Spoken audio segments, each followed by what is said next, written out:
Terima kasih banyak untuk kehadiran dari adik-adik RW 01 Cilandak Timur ya Bu.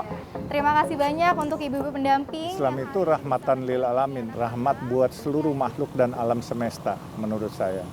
Dan Islam mengajarkan saya bukan hanya kebaikan tetapi mengajarkan saya toleransi. Jadi kalau ada umat Islam yang tidak toleransi pasti Islamnya salah. Bagi-bagi angpau dengan anak yatim. Alhamdulillah hari ini ada 300 adik-adik yatim kita. Jadi kalau nolong benar-benar ikhlas, ya kan, karena itulah pahala. Ngapain kita nolong kalau tidak ikhlas nggak dapat pahala, ya kan?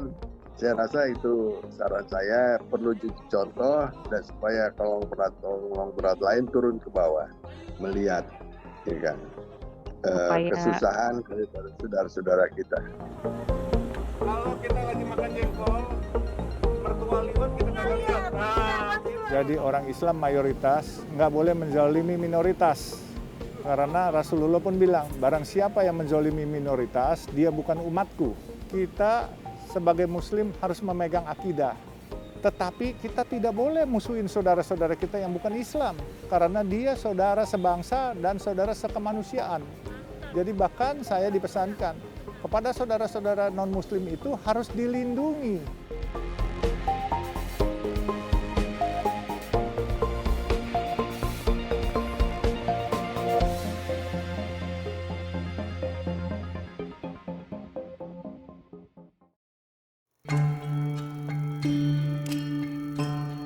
Tak dapat dipungkiri, di sini, sejak dulu, penduduk beretnis Tionghoa telah memiliki peran penting bagi perkembangan Indonesia. Sejak era penjajahan, pergerakan kemerdekaan, revolusi, hingga era pembangunan. Peran ini kemudian yang menyadarkan bahwa mereka adalah bagian dari Indonesia dan harus memiliki peran dan kontribusi bagi tanah air.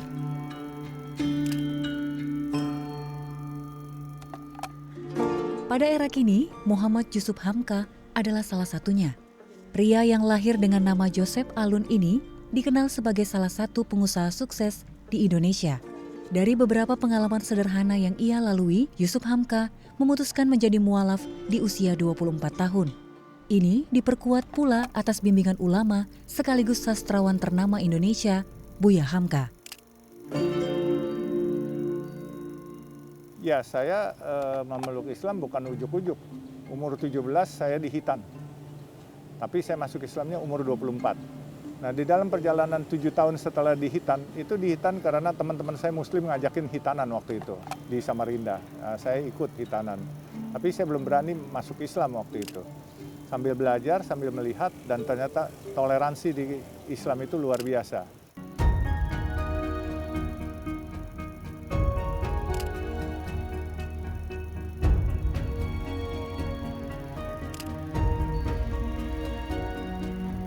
Ya, waktu keinginan makin besar itu saya akhirnya melihat ada seseorang masuk Islam di Masjid Al-Azhar dengan Buya Hamka. Akhirnya saya cari ke sana dan singkat kata saya ketemu dengan sekretaris Masjid Agung Al-Azhar, Ustadz Zaini, kemudian saya dibawa ke rumah almarhum Buya Hamka. Dan hari itu saya sebenarnya mau belajar dulu, tetapi Buya bilang, jangan, nanti kalau kamu pulang, kamu meninggal sebelum Islam, dosanya nanti Buya yang tanggung. Akhirnya saya diminta membacakan 2 kalimat syahadat dan langsung sah sebagai muslim. Amanah Buya Hamka padanya semakin menguatkan kecintaan Yusuf Hamka pada Islam. Walau pilihan ini sempat membuatnya dijauhkan oleh rekan-rekannya di kalangan Tionghoa. Ya, beliau mengajarkan saya bukan masalah belajar bahasa Quran, tetapi beliau mengajarkan saya bagaimana cara Rasulullah hidupnya, ya kan. Kemudian saya diberikan tugas oleh beliau untuk mengharumkan nama Islam, menyebarkan syiar Islam kepada saudara-saudara saya, yaitu teman-teman Tionghoa, karena menurut Buya Hamka dulu teman-teman Tionghoa di sananya, di Tiongkoknya itu sebenarnya beragama Islam, tetapi waktu itu komunisme masuk sehingga mereka diberangus sehingga tidak punya agama. Nah, akhirnya setelah sekarang begitu dapat penjelasan bahwa dia bilang juga ada hadis yang mengatakan tuntutlah ilmu itu walaupun sampai ke negeri Cina. Jadi Rasulullah pun mengakui negeri Cina itu tempat menimba ilmu. Jadi antara Islam dengan Cina sebenarnya nggak ada masalah, antara Cina juga dengan Islam nggak ada masalah, karena Rasulullah pun ada di hadisnya. Jadi makanya kalau ada orang membentur-benturkan Islam dengan Cina, saya pikir salah kaprah itu. Kemudian penyerahan uang dari Haji Muhammad Yusuf Hamka. Sejak menjadi mualaf, Yusuf Hamka cukup aktif di beberapa organisasi besar Islam di Indonesia. Ia 2 kali menjadi Ketua Persatuan Islam Tionghoa Indonesia, sebuah organisasi dakwah bagi masyarakat keturunan Tionghoa yang ingin mengenal agama Islam. Organisasi ini juga menjadi alat pembauran antara Tionghoa dan etnis lain. Assalamualaikum warahmatullahi wabarakatuh. Alhamdulillah hari ini saya mendapat kehormatan mendampingi Roy Sam untuk berangkat dari Surabaya ke Balikpapan. Baru-baru ini, Yusuf Hamka didapuk menjadi salah satu ketua pengurus besar Nahdlatul Ulama atau PBNU untuk masa jabatan 2022 hingga 2027.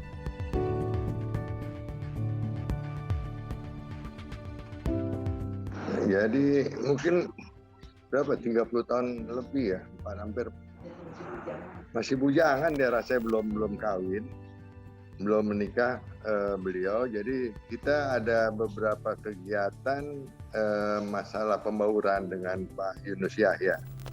Jadi di situ saya kenal beliau, beberapa kegiatan kita bikin acara-acara gitu, dan masih muda ya, beliau sudah aktif saya lihat di situ. Makanya kemudian usul dari Pak Yunus Yahya karena melihat anak muda aktif dan usahanya maju. Waktu itu dia masih di, kalau nggak salah, Dayak Besar ya usahanya, kayu juga, udah maju. Makanya usul dari, saya lupa usul Pak Yunus itu, bapak saya akhirnya Pak Yusuf Hamka diminta diangkat jadi ketua PT waktu itu, masih muda sekali beliau. Ya itu ya, sebelum menjadi ketua PT itu saya udah kenal beliau. Memang beliau aktif dari sejak mulai di mualaf, langsung aktif kegiatannya beliau.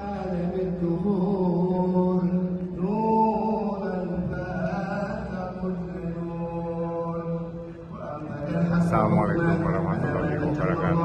Saya hari ini tanggal 31 Januari 2022 ada di Balikpapan, di Dom Balikpapan dalam rangka pelantikan PBNU yang baru 2022 sampai 2027. Kalau saya masuk di NU, itu semua pasti gerak Allah. Saya berasa saya diapresiasi kiprah saya selama ini, padahal saya tidak mau berbuat baik untuk mengharapkan jabatan.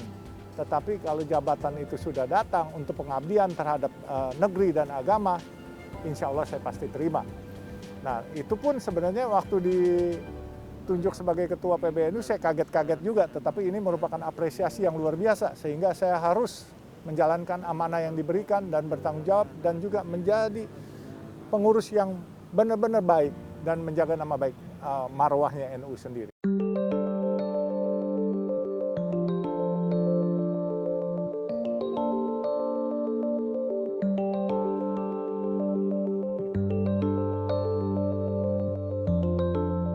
Gelimang kesuksesan tak membuat Yusuf Hamka lupa diri. Sejumlah kegiatan sosial ia jalankan, seperti membangun Masjid Baba Alun di beberapa ruas pinggiran tol miliknya. Selain ungkapan rasa cintanya pada Islam, ikhtiar membangun masjid ini pun sekaligus menjadi syiar Islam bagi kalangan Tionghoa lainnya.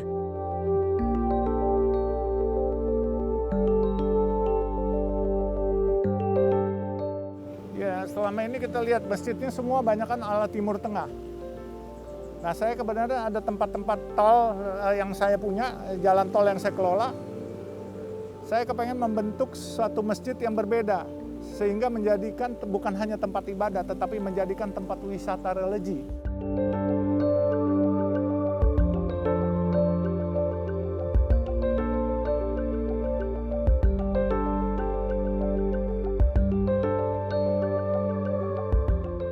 Ya, saya rasa banyak memang yang mau berbuat seperti itu.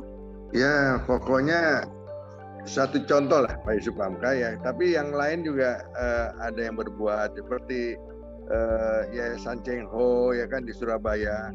Itu sampai banyak, saya rasa lebih banyak masjid-masjid yang dibangun oleh Yayasan Cheng Ho, oleh Pak Bambang ya kan di Surabaya gitu. Jakarta memang agak kurang, makanya Pak Yusuf Hamka bergerak di Jakarta gitu.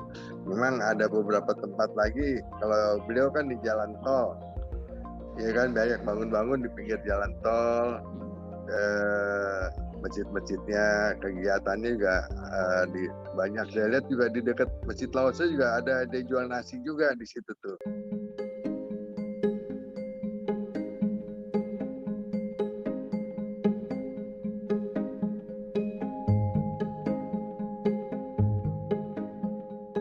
Harus, karena saya mengharumkan nama Islam dan mau mengajak teman-teman Tionghoa untuk kembali ke agama leluhur mereka, yaitu Islam. Jadi mereka harus tidak merasa asing, sehingga ada unsur oriental, mereka mau tahu apa sih. Dengan mau tahu kan mereka masuk, kalau nggak tahu, nggak kenal, nggak sayang kan. Jadi kalau udah kenal mungkin bisa sayang. Banyak kan terakhirnya mereka dapat hidayah.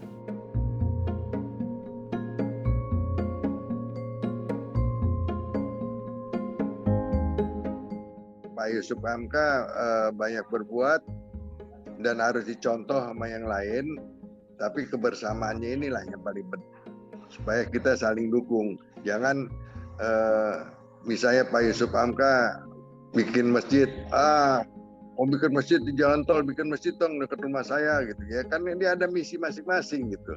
Saya rasa semua sudah diperhitungkan, saya rasa. Jadi itu yang perlu dicontoh. Jangan kita banyak mencari salah orang. Contohlah keberhasilan dia, perbuatan dia, amal dia, kita harus contoh. Kalau bisa lebih baik lagi.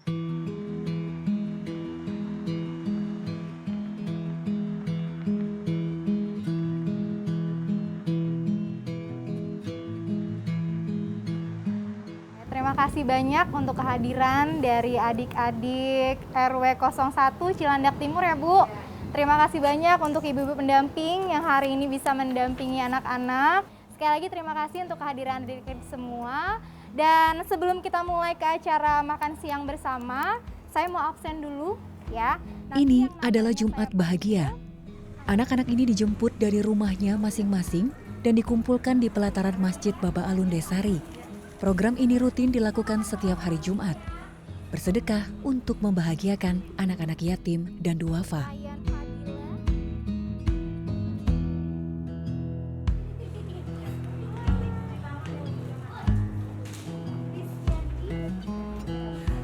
Saya mulai konsepnya di Desari, itu ada 10 RW, per RW per minggu. Kita panggil anak yatimnya di situ. Bukan Jumat berkah, Jumat bahagia kalau saya. Jumat bahagia bersama Baba Alun, JB3A. Kenapa bahagia? Anak-anak yatim itu kita ajak bersuka cita, makan bersama setelah sholat Jumat. Setelah itu kita bahagiakan lagi dengan kita kasih uang jajan. Mereka mau jajan langsung di warung pojok halal boleh, mau bawa pulang juga boleh. Jadi bukan hanya makan aja, interaksi kepada kami, ya, tetapi juga mereka bisa jajan es krim, bisa apa. Kita santuni mereka juga. Jadi per RW. Nantinya di bulan Ramadan atau Lebaran mungkin kita kumpulkan seluruh RW sama-sama dan kita sholat Id di sana. Terus kita selain kasih makan mereka, kita kasih angpau Lebaran, THR ibaratnya. Ya. 1, 2, 3.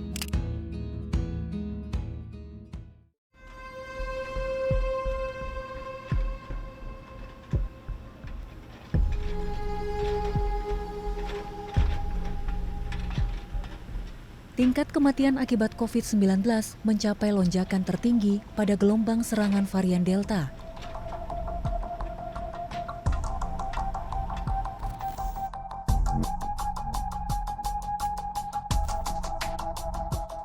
Berita tentang mahalnya biaya kremasi korban COVID-19 menghiasi media massa dan memberikan keresahan tersendiri di tengah wabah.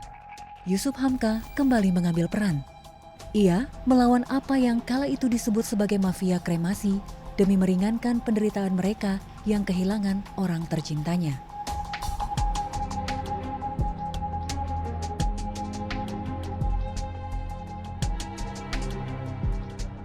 Saya dipercayakan sebuah krematorium oleh almarhum kakak saya. Itu kakak saya yang punya. Jadi begitu COVID menyerang dan ada kartel yang mengetok digorok leher orang 80 juta harus bayar, hati kecil saya berontak. Ada apa ini? Lalu saya menelpon dulu kepada pengurus yayasan kakak saya. Karena saya diangkat jadi dewan pembinanya, saya mau tanya, kamu jangan bikin susah orang ya, saya bilang gitu. Pungut-pungut orang puluhan juta. Dia bilang, saya belum terima COVID, Pak. Jenazah COVID belum terima. Tapi kamu bisa? Bisa, Pak. Kalau jenazah yang tidak COVID berapa? 3 juta. Kalau yang COVID berapa? Pak, ini karena kerjanya malam, katanya yang COVID kita bedakan, dan banyak lembur. 10 juta boleh nggak? Enggak, saya mau tanya ongkos kamu berapa semua totalnya dengan APD? 5 juta. Ya udah, margin keuntungan kamu jangan banyak-banyak. Dia bilang 8 juta boleh nggak? Enggak boleh, saya bilang 7 juta. Akhirnya sepakat 7 juta, saya umumkan 7 juta.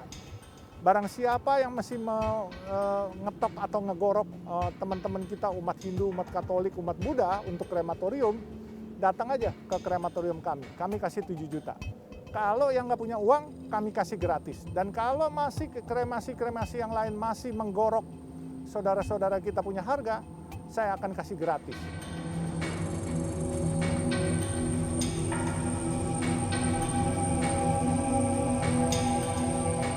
Yusuf Hamka bukan ingin mematikan bisnis krematorium. Ia hanya ingin mengajak pengusaha krematorium untuk mengambil satu peran penting di hilir penanganan pandemi. Dan apa yang dilakukan Yusuf Hamka membuahkan hasil. Sejumlah tempat kremasi mulai mengambil sikap positif, menurunkan biaya kremasi.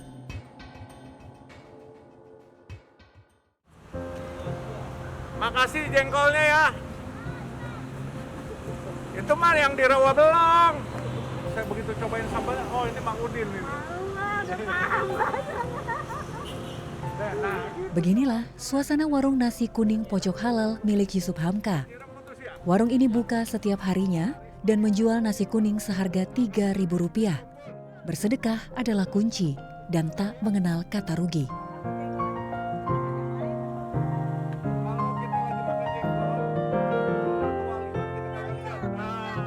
Jadi dengan mereka biasa makan 15.000, kita jual 3.000, mereka hemat 12.000. 12.000 mereka bisa sedekah lagi buat orang lain 3.000, mereka masih hemat 9.000 kan. Tetapi sedakonya saya dapat, dia dapat, UMKM-nya juga dapat. Jadi bukan hanya bisnis yang tidak boleh dimonopoli, tetapi sedekah juga nggak boleh dimonopoli. Sehingga pahalanya dan barokahnya juga nggak termonopoli gitu.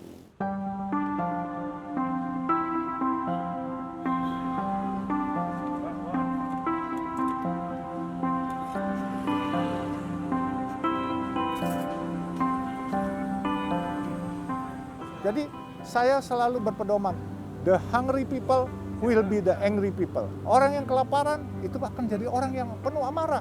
Jadi kalau perutnya kita bantu selesaikan, kalau teman-teman yang ada yang cukup radius 100-200 meter dari tempat-tempatnya bisa memberi konsep seperti ini, insya Allah nggak ada yang kelaparan. Dan masalah gangguan Kamtipmas akan terselesaikan. Sebab Kamtipmas ini kan masalah orang kelaparan. Mau jadi begal, mau jadi copet, mau jadi jambret, mau rampok, itu kan karena orang lapar. Tapi kalau semuanya terpenuhi, saya rasa kita nggak ada masalah.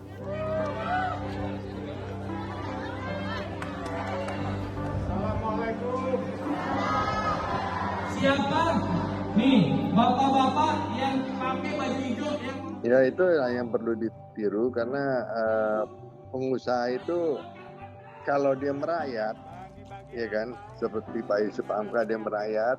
Kalau ada masalah apa itu rakyat yang nolong. Nah inilah yang perlu dicontoh oleh konglomerat, ya kan, turun ke bawah, ketemu rakyat yang susah. Makanya agama suruh kita turun ke bawah, melihat langsung. Lama-lama hati kita tersentuh. Kan melihat penderitaan orang atau kekurangan orang, turun ke bawah melihat bangsa kita, sukunya apa terserah ya, karena Pak Pak Yusuf Hamka suku dari orang Tionghoa, ada suku Jawa, suku Batak, segala macam itu kita orang Indonesia semua ya, kita tolonglah saudara-saudara kita turun ke bawah.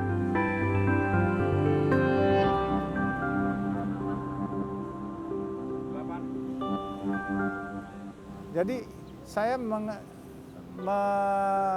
mensitir filosofi ibu saya. Dia bilang kepada saya, "Nak, jangan kamu pernah merasa menjadi miskin karena memberi orang lain makan. Selama kamu ada, siapa yang minta makan kepadamu, beri dia makan." Gitu. Dan kau nggak akan menjadi miskin. Dan ternyata alhamdulillah, dengan gerakan nasi kuning ini yang sudah berjalan 4 tahun, nggak usah bicara soal harta saya, tetapi uang nasi kuning, saya cuma modalin sampai 100 juta, sudah 4 tahun, uangnya sekarang surplus, depositonya ada 500 jutaan. Believe it or not, fastabikul khairat, itu kata Buya Hamka. Barang siapa yang mau berbuat baik di jalan Allah, Allah akan carikan duitnya. Dan ini terbukti.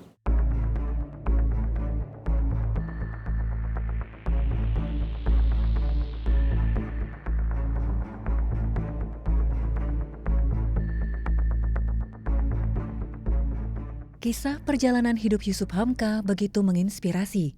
Kepeduliannya pada sesama menjadi penanda upayanya untuk menyebarkan syiar dan mengharumkan nama Islam.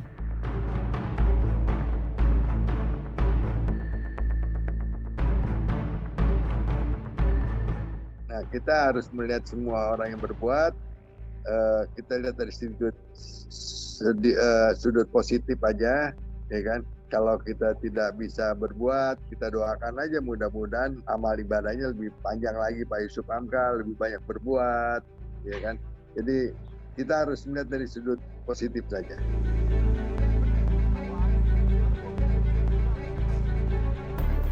Ya, harapan saya, teman-teman pengusaha, jangan biarkan pemerintah berjalan sendiri. Kita harus bergandengan tangan dan pemerintah menyelesaikan masalah bangsa ini. Apa yang kita bisa kontribusi, kita kontribusi. Pokoknya dari skala yang lebih kecil. Kita amankan warga sekitar kita dari kelaparan, ya kan?